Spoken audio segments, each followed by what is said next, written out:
Hace 4.000 millones de años, el planeta Tierra se enfrió luego de su caótica formación durante los inicios del sistema solar. Sin embargo, al enfriarse, la Tierra pudo ser capaz de desarrollar las primeras formas de vida microbacteriana, las cuales durante el paso de los eones fueron combinándose y multiplicándose hasta desarrollar las primeras formas de vida compleja. Y a partir de este momento, la evolución y el desarrollo de las especies les ha permitido converger en formas jamás antes vistas, y la creación de sistemas complejos como la vista.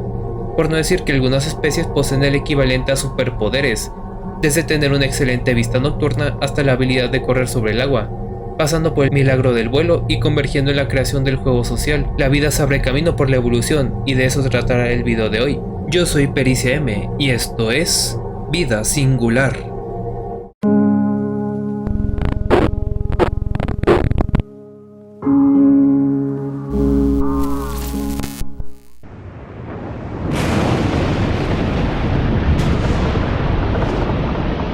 Como dije anteriormente, la vida es realmente antigua, y a pesar de que hoy tenemos una enorme variedad de especies distintas unas de otras, también es verdad que muchísimas más especies animales y vegetales han perecido con el paso del tiempo, ya sean cataclismos que sacudieron continentes enteros como también la imposibilidad de adaptarse al nuevo ambiente. Simplemente la vida se reduce a adaptarse o morir, pero mientras que algunas especies llevan eones extintas, como tal la vida sigue en pie. Y no solo eso, sino que cada era geológica ha experimentado una explosión de diversidad sin igual. Los gigantescos insectos del Carbonífero, los sinápsidos en el Pérmico, los dinosaurios que durante toda la era Mesozoica dominaron, y como no los mamíferos que dominamos toda la era Cenozoica. Pero como dije en videos anteriores, cada era geológica termina con un escenario de devastación que sacude al planeta arrasando con sus especies dominantes, abriendo el camino para que los sobrevivientes dominen desde las ruinas del viejo mundo. Y aquí es donde la cosa se pone interesante. Durante el Paleoproterozoico ocurrió una de las extinciones más peculiares. La Gran Oxidación es el nombre que se le da al evento que arrasó con la vida hace 2.400 millones de años, donde cianobacterias liberaron cantidades enormes de oxígeno a la atmósfera, provocando un envenenamiento progresivo de las formas de vida, que al no estar adaptadas a tales cantidades fueron desapareciendo alrededor de 200 millones de años, hasta que los niveles de oxígeno se estabilizaron.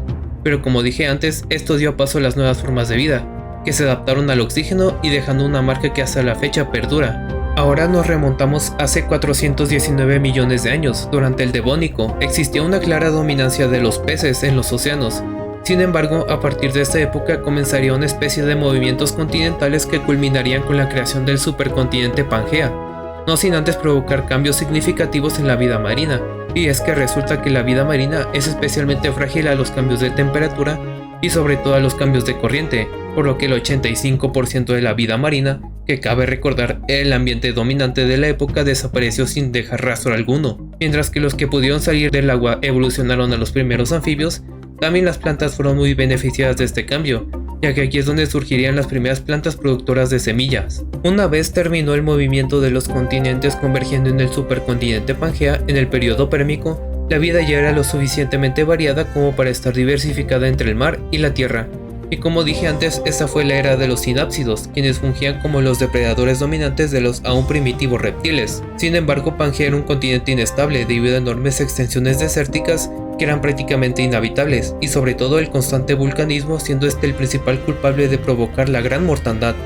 El momento en donde el 96% de la vida desapareció, producto del calentamiento global que experimentó la Tierra a finales del Pérmico. El cambio fue tan grande que la vida fue completamente reestructurada, y ya para el inicio del Triásico poco o nada había del Paleozoico. Simplemente las especies que no pudieron adaptarse fueron desechadas por la naturaleza. El Mesozoico fue una era tan extensa debido a que los dinosaurios no solo dominaron por completo el planeta, sino porque también podían adaptarse a los múltiples ambientes que ofrecía la Tierra. Prueba de ello es que pudieron sobrevivir sin complicaciones a la separación de Pangea a mediados del Jurásico. Sin embargo, no podían adaptarse a lo que el espacio les enviaría hace 66 millones de años.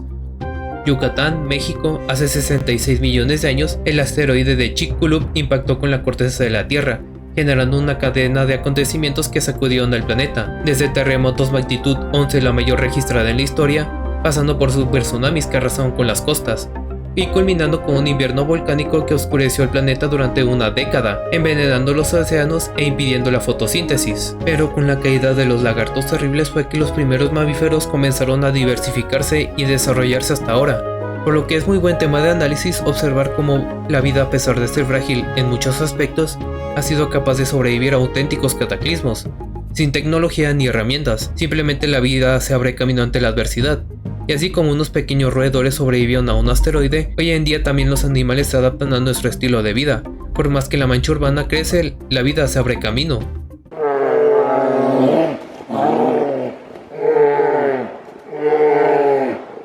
En la naturaleza gobierna la regla del más fuerte, lo que significa que especies menos prominentes que otras están condenadas a ser el alimento, y en casos desafortunados los juguetes de especies depredadoras dominantes como las orcas, tan adorables cuando las ves hacer saltos y trucos en SeaWorld, pero crueles contra su principal alimento, las focas.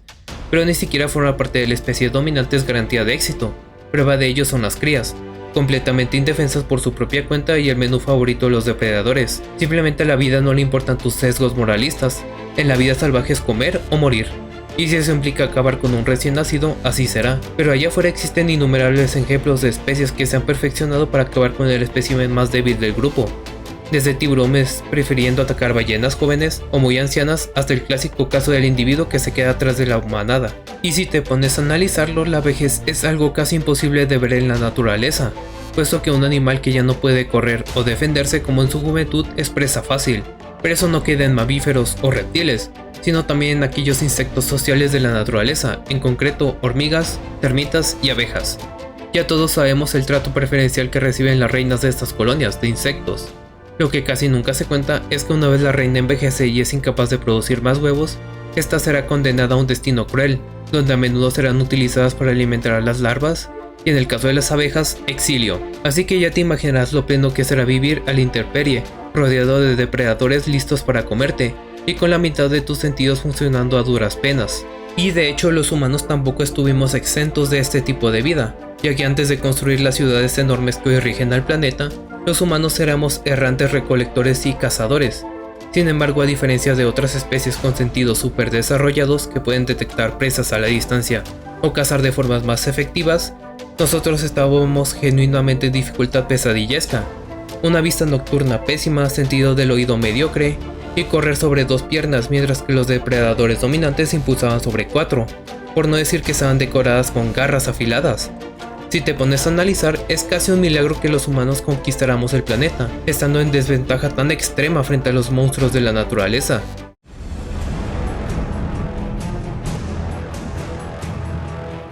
Si te preguntara cuál es el destino más cruel que te puede ofrecer la naturaleza, las respuestas que recibirías serían de lo más variadas, pero la enorme mayoría estaría de acuerdo con que perder la vida a manos de un animal, de preferencia un depredador, sería una experiencia atroz y traumática.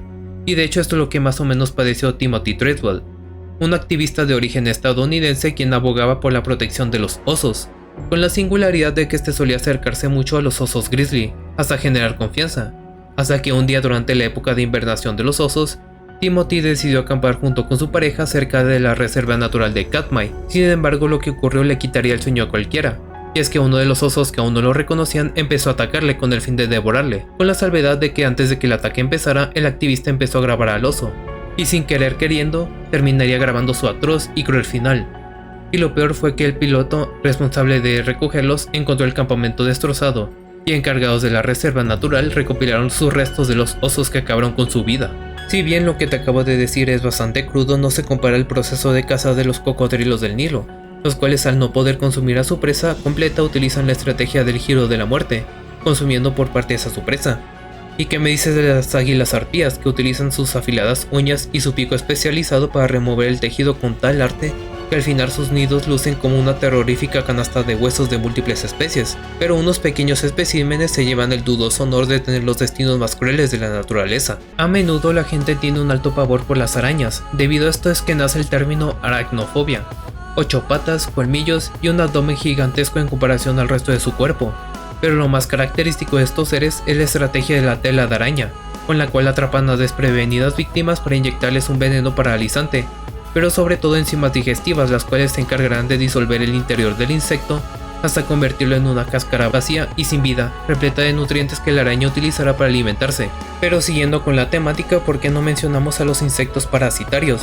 Donde predominan las avispas, inyectan en su huésped un veneno que altera el funcionamiento del cerebro del huésped, impidiendo que reaccione agresivamente solo para inyectar sus huevos sobre la desafortunada presa, la cual ahora será el hogar de una forma de vida que se alimenta de su cuerpo, y que llegado el día de la madurez emergerá del huésped destrozando su exoesqueleto y acabando en el proceso con la vida del desafortunado huésped. Algo que vuelve esto aún más terrorífico es que se piensa que el huésped siente como las larvas parasitarias se alimentan de su cuerpo, como también siente cuando éstas salen ya como avispas adultas, similar al proceso de reproducción del xenomorfo de Alien. Pero esto no se compara al proceso de destrucción que ejerce el Cordyceps. Las esporas del hongo caen al suelo para contagiar a un desprevenido, principalmente hormigas, pero también puede afectar a polillas. Y lo que ocurrirá a continuación no es nada bonito. Y resulta que el hongo, una vez ya en el sistema nervioso del huésped, comenzará a bombardearlo con compuestos químicos que alteran su conducta y lo forzarán a morder el tallo de una hoja, solo para que el hongo empiece un proceso de expansión dejando al huésped completamente irreconocible, comenzando con un brote del hongo que sale de la cabeza y luego el micelio comenzará a consumir lo que queda del insecto, culminando con su desarrollo completo y repitiendo el ciclo, a liberar más esporas para concretar su reproducción. Esto es un proceso que el hongo llega perfeccionando desde antes de la extinción del Cretácico.